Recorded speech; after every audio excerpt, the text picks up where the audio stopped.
आप देख रहे हैं इस वक्त चंबल न्यूज। नई खबरों के लिए हमारे चैनल को सब्सक्राइब करें।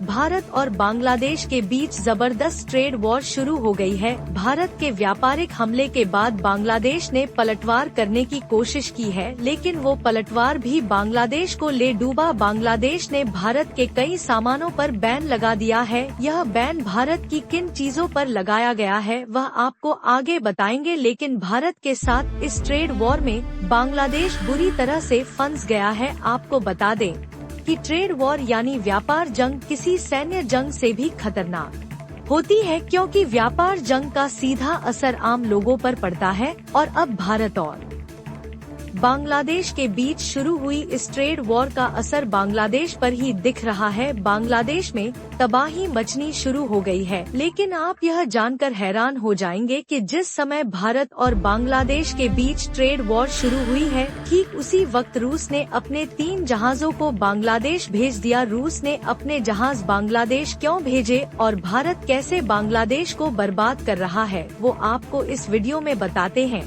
दरअसल भारत के नॉर्थ ईस्ट राज्यों पर मोहम्मद यूनुस के विवादित बयान के बाद भारत ने कुछ दिन पहले एक बड़ा एक्शन लेते हुए बांग्लादेश को दी जाने वाली ट्रांसशिपमेंट फैसिलिटी को रद्द कर दिया। यह वो सुविधा थी जिसके तहत बांग्लादेश मुफ्त में भारत के बंदरगाहों और हवाई अड्डों का इस्तेमाल करके दुनिया को अपना सामान बेच रहा था, लेकिन भारत ने रातों रात बांग्लादेश को दी जाने वाली इस सुविधा को बंद कर दिया। असर यह हुआ कि भारत के इस फैसले ने बांग्लादेश के व्यापारियों की कमर तोड़नी शुरू कर दी। जो सामान बांग्लादेश किफायती दरों पर पूरी दुनिया को बेच रहा था, वो सारा सामान ट्रांसशिपमेंट फैसिलिटी रुकने के बाद महंगा हो गया है। इसके अलावा डोनाल्ड ट्रंप ने जो बांग्लादेश पर टैरिफ लगाए हैं, उनकी वजह से वो सामान और भी ज्यादा महंगा हो गया है। यानी बांग्लादेश का सामान अब कोई खरीदना नहीं चाह रहा। ऐसे में भारत पर पलटवार करने के लिए मोहम्मद यूनुस सरकार ने भारत के कुछ सामानों पर अब बैन लगा दिया है। बांग्लादेशी अखबारों के मुताबिक भारत से आने वाले सूत के धागे, दूध पाउडर, तंबाकू, अखबार के कागज समेत कई तरह के कागजों पर बांग्लादेश ने बैन लगा दिया।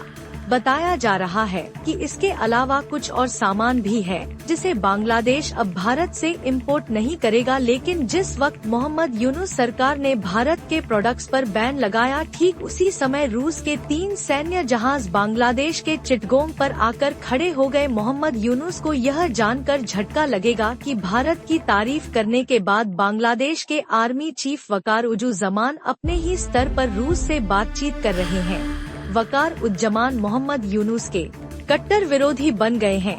एक्सपर्ट्स का कहना है कि वकार उज़्ज़मान मोहम्मद यूनुस को बिना बताए ही एक अघोषित स्टेट हेड के तौर पर रूस के दौरे पर पहुंच गए। रूस पहुंचकर वकारुज़्ज़मान ने रूस की सरकार और सेना दोनों से मुलाकात की और चुपचाप बांग्लादेश वापस आ गए। वकारुज़्ज़मान जैसे ही बांग्लादेश वापस आए तो रूस ने अपने 3 जहाज चिटगोंग भेज दिए। बताया जा रहा है कि रूस और बांग्लादेश की सेना आपस में मिलजोल बढ़ा रही है ताकि जरूरत पड़ने पर साथ मिलकर काम किया जा सके। शेख हसीना जब प्रधानमंत्री थी तब रूस के संबंध बांग्लादेश के साथ मजबूत थे। शेख हसीना के प्रधानमंत्री रहते हुए रूस और भारत ने बांग्लादेश का पहला न्यूक्लियर पावर प्लांट बनाना शुरू किया, लेकिन मोहम्मद यूनुस ने आते ही रूस और भारत के इस प्रोजेक्ट पर ग्रहण लगा दिया। भारत की तरह रूस भी जानता है कि बांग्लादेश में अमेरिका और चीन भी घुसना चाहते हैं। अमेरिका और चीन बांग्लादेश के चिटगोंग इलाके में अपना नेवल बेस बनाना चाहते हैं, लेकिन रूस और भारत यह होने नहीं देंगे। इसीलिए रूस ने बड़ा संदेश देते हुए चिटगोंग में ही अपने जहाजों को भेज दिया। तो पूरी कहानी का मतलब यह है कि भारत ने बांग्लादेश को आर्थिक तौर पर तोड़ना तो शुरू कर ही दिया है, लेकिन अब भारत और भारत का मित्र देश रूस भी बांग्लादेश को घेर रहा